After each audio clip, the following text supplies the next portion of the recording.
Welcome to Revelation Unraveled. I'm your host, William Tapley, also known as the third eagle of the apocalypse and the co-prophet of these end times. I want to report today on a drama, a very serious drama, being played out in the Roman Catholic Church between Pope Francis, who I believe is the false prophet of the end times, and an Archbishop Vigano, who has accused Pope Francis of duplicity. And rather than protecting victims of sexual abuse in the church, he has covered up sexual abuse by bishops and even cardinals, specifically Cardinal McCarrick.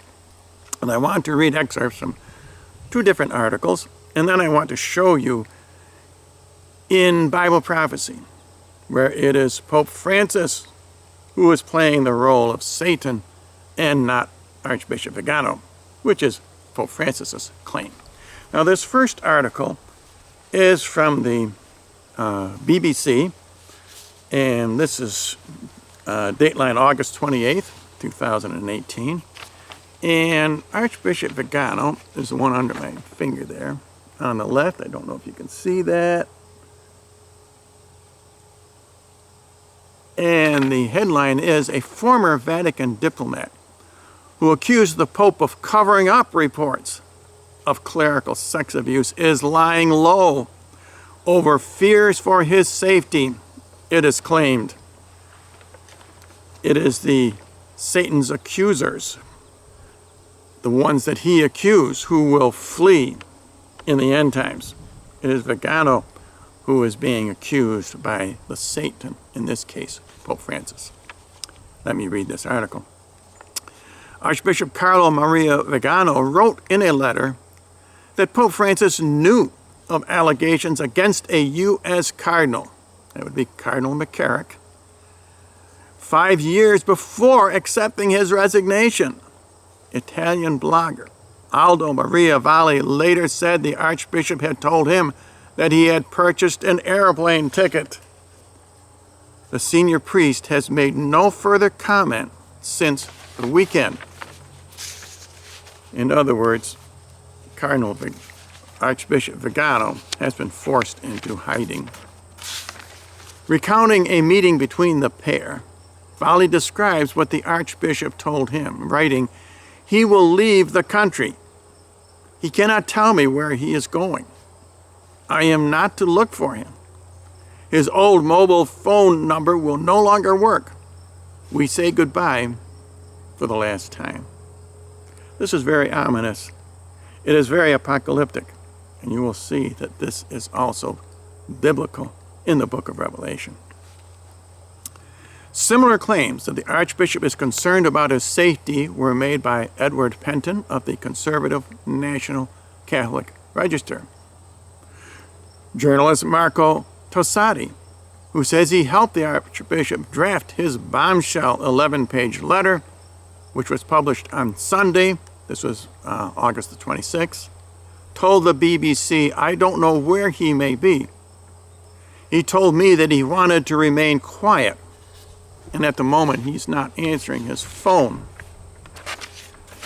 What did the Archbishop's letter say?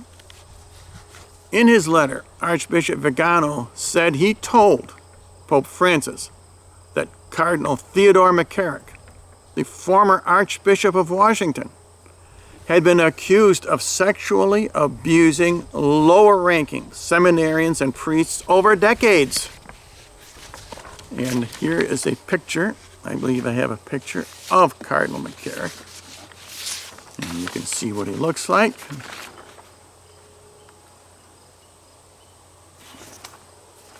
He said Pope Francis' predecessor, Pope Benedict XVI, had taken action against the cardinal, forcing him to withdraw to a life of prayer and penance. However, he said Francis had lifted the sanctions against him and allowed him to return to full duties. Pope Francis knew from at least the 23rd of June, 2013, that McCarrick was a serial predator, the Archbishop wrote. adding he knew that he was a corrupt man. He covered for him to the bitter end. Pope Francis is not taking this lying down. McCarrick, now 88, resigned in disgrace in July, a couple of months ago. Here's a picture taken quite a few years ago of McCarrick with, I guess, one of his boyfriends. As you can see, he's quite a young man in this picture. How in the world did Cardinal McCarrick, how did this man become a priest, much less a cardinal? As Pope Paul VI said, the smoke of Satan has entered into the Catholic Church.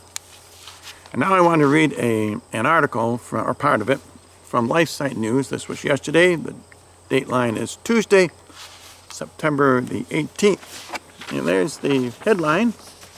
I don't know if you can see that or not, if I'm showing it right. Pope makes yet another cryptic reference to Great Accuser amid Vigano allegations. And I don't know if I have these pages in their correct order. To Archbishop Carlo Vigano's allegations, Pope Francis will not say a word. But on the theme of the Great Accuser, he has preached 4 times. This morning, September 18th, that was yesterday, after preaching on the gospel of the day, Francis shifted from thoughts on Christ's compassion to those concerning his silence before the Great Accuser. Pope Francis is going to compare his silence on the charges to Christ's silence. According to the Vatican's own news website, Vatican News, Francis believes Christ's silence was itself a form of compassion. And here's what he said in his homily. Jesus then compassionately remained silent because the people were deceived by the powerful. Today it is Francis who is the powerful, despite what he is claiming. Pope Francis explained. His response was silence and prayer. Here the shepherd chooses silence when the great accuser accuses him through so many people. Jesus suffers, offers his life, and prays. Pope Francis said, who is the great accuser? Is it Pope Francis or Cardinal Vigano? I say it is Pope Francis, who is playing the role of Satan. These reflections were met with concerns online that the Holy Father, who has refused to respond directly to Archbishop Vigano's accusations that he knowingly resurrected the career of a sexually abusive American cardinal, is identifying himself with the Lord Jesus Christ. Is he comparing himself to Jesus, wrote Damian McDonald on Twitter? This just gets more and more horrific. If so, Francis could be suggesting that the powerful who are deceiving the people are clerics and lay people publicly demanding that the Pope answer the allegations, whereas the great accuser, or Satan, is Archbishop Vigano, who is apparently now in hiding. Pope Francis' references to the great accuser began on September the 11th. He's been doing this for over a week now, when Pope Francis blamed the great accuser for revealing bishops' complicity in covering up the sex abuse of minors. In other words, Pope is saying that if you criticize him or the bishops about their covering up sex abuse, you are satanic. Of course, it's the other way around. According to the Vatican's own news site, the pontiff said, it seems the great accuser is attacking the bishops of the Catholic Church to create scandal. Pope Francis returned to the theme of the great accuser on September 13th, the day he met with the delegation of American prelates who planned to ask him for an apostolic visitation and investigation into the process that eased the notorious sexual predator Archbishop Theodore McCarrick up the ladder to the highest echelons of the church hierarchy. And I saw a Michael Voris program, I think it was yesterday, in which the Pope flatly turned down the American bishops. There will be no investigation into Theodore McCarrick or how he got where he was. Afterwards, the Pope met with the American bishops to talk about accusations of cronyism, cover-up, and sexual abuse of minors and vulnerable adults in the church. And as I say, Michael Forrest said nothing came of that meeting. Then on September 14th, the Feast of the Exaltation of the Cross, Pope Francis returned once again to thoughts about the Great Accuser. This time, however, he likened the Great Accuser to a serpent, a chained dog, and a hungry fish that swallowed Christ on the cross. Now I want to show you in the book of Revelation where the Great Accuser is found and what our response will be to the Great Accuser. And our response is very similar to Archbishop Vigano's, and Pope Francis is playing the role of the Great Accuser. Let's look at Revelation chapter 12, verse 10. And I heard a loud voice in heaven, saying, Now is come salvation and strength and the kingdom of our God and the power of his Christ, because the accuser of our brethren is cast forth, who accused them before our God day and night. The accuser accuses the brethren. And now what is the response? How do we defeat this accuser? And we find that in the next verse. How do the brethren defeat Satan? Revelation 12, verse 11. And they overcame him by, number 1, the blood of the Lamb. And number 2, by the word of their testimony. And number 3, they loved not their lives unto death. Most Bible scholars do not understand this passage. John is talking about 3 different responses to the accuser. Those are 3 different groups. The blood of the Lamb, those are obviously the holy martyrs. The word of their testimony, that refers to the protected Catholics who flee into the desert. They love not their lives unto death, that refers to the raptured Protestants. Those are the 3 responses to the accuser. Those are the 3 armies who will fight with Jesus at the Battle of Armageddon. They are the same 3 armies that we find elsewhere in the book of Revelation, and they are referred to as the called, the elect, and the faithful. The called are the raptured Protestants. They are called to the marriage supper of the Lamb. The elect are the protected Catholics, protected in the desert by Mary's rosary and scapular. And the third group, the faithful, those are the holy martyrs.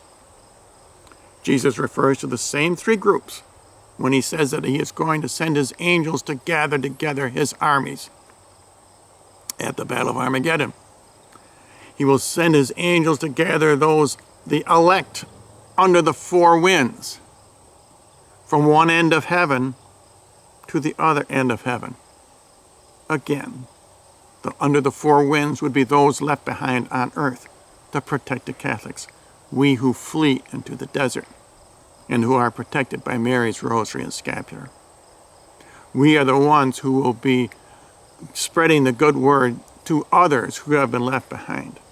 Those in one end of heaven would be the raptured Protestants. Those in the other end of heaven would be the holy martyrs. So in conclusion, I think we see that the accuser, and a prefigure of the accuser, is Pope Francis. And it is the accused, I should say that the one who Pope Francis is accusing, and that is Archbishop Vigano, who is fleeing into the desert, who is going into hiding. He is prefiguring the protected Catholics. We will be fleeing into the desert. So this drama being played out in the Catholic Church today, it's not just about covering up of sexual abuse among the clergy, even the cardinals and bishops, which is going to result in profound changes in the church, by the way.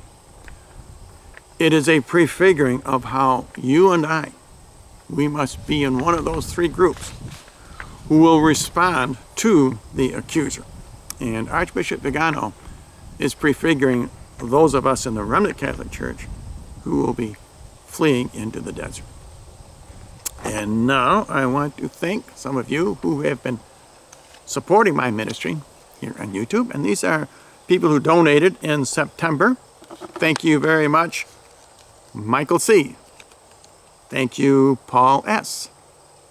Thank you very much, Francis D. And also thanks to Kevin C. And if you would like to donate and help my ministry, you can just click on the PayPal button, either on my YouTube channel or on my website, thirdeaglemedia.com.